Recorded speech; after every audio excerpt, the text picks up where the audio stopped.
Well, in the wake of some high-profile government leaks from WikiLeaks to the so-called kill list, the government is trying to put an end to it all. And now the Pentagon is pumping money into ramping up cybersecurity.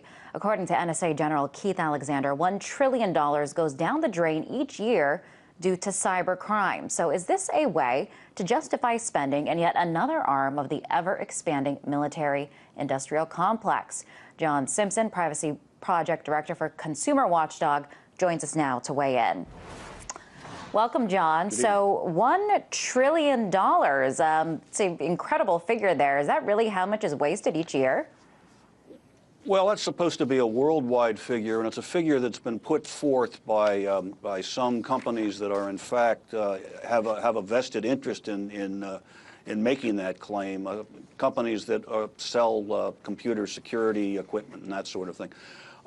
I suspect that the numbers may be eye-catching. It's very difficult to know exactly. But the fact of the matter is that even if those numbers are an overestimate, there is a serious cybersecurity problem in the country. It's something that we need to be doing something about. But could there be a possibility? I mean, we're seeing where the numbers are coming from, and if, of it being blown out of proportion.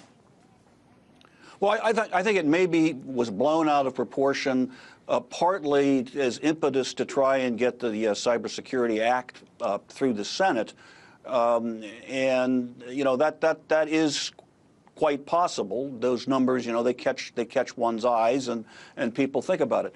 But there's really a distinction between the sort of criminal activity that goes on, the scams and that sort of thing, and the underlying fundamental safety of our various networks, the power grid, our banking structure and system, and the way money gets moved around. Those networks are very vulnerable, and something does need to be done about that. And the problem always is whether you put appropriate computer security in place without going too far and overstepping people's privacy rights.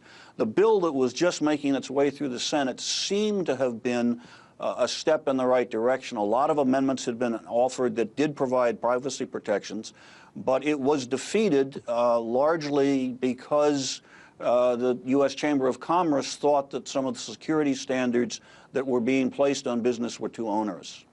So do you think that instead of the cybersecurity, that being a priority, that they kind of gave in to the Chamber of Commerce because they didn't like the bill? Well, I think that's what happened. I mean, the Republicans essentially completely gave in to the Chamber of Commerce. I mean, it had genuine bipartisan support. Senator Collins from Maine is Republican. Senator Lieberman, of course, is an independent, former Democrat. They were the major sponsors of the bill. And there had been a genuine effort, I think, to get to something that offered meaningful security protections for the fundamental infrastructure. We're talking about the power grids that are really tremendously managed by computers, or sewer systems, or banking systems, Wall Street, that kind of thing. And it is necessary to have protections there. The fact that it was essentially stopped because of the Republicans wanting to go along with the Chamber of Commerce position, I think was unfortunate in this case. And the cybersecurity bill, it should be, we should also mention that it did have the backing of the White House. One of the only cyber bills, or the only cyber bill that did have the backing of the White House. But do you see cybersecurity as remaining a top priority? Yes, I do, indeed. And again, the important thing is that you come up with a system that has meaningful protections, but that the data is used for security purposes, not for other purposes that would invade people's privacy. And I think a balance can be struck where that is indeed quite possible. And from everything I understand about the bill that did not make it through because of the Republican filibuster, that balance appeared to have been struck. There were amendments offered by Senator Franken, for instance, that were very important and very privacy friendly. So the fundamental problem is that we are very vulnerable, and we've got to do something about it with our basic infrastructure. The fact that this sort of thing goes on has been demonstrated by some of the activities, for instance, in Iran, where there was a virus called Stuxnet, which probably the United States and the Israelis put into Iranian computers to sort of screw up their nuclear experiments. And so this kind of cyber warfare, if you will, is happening right now. And virtually everyone who looks closely at it realizes that our networks simply are not protected adequately. And you had mentioned this balance and that this cybersecurity bill was one of the only ones to achieve that balance, but it didn't pass.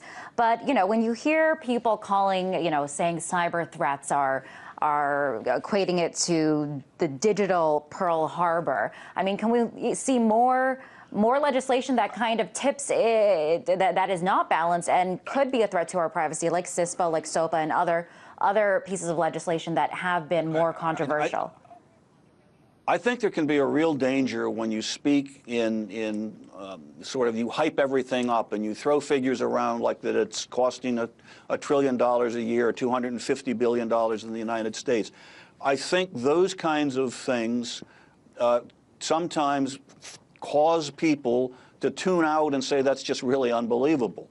And I think if you have a factual discussion of the situation, you do reach the conclusion that again, some of our fundamental networks, things that we use every day, things that, send the power to us, that send water and sewer systems and that sort of thing, they're all nowadays controlled by networks, by the internet. And there needs to be some reasonable protections of those networks.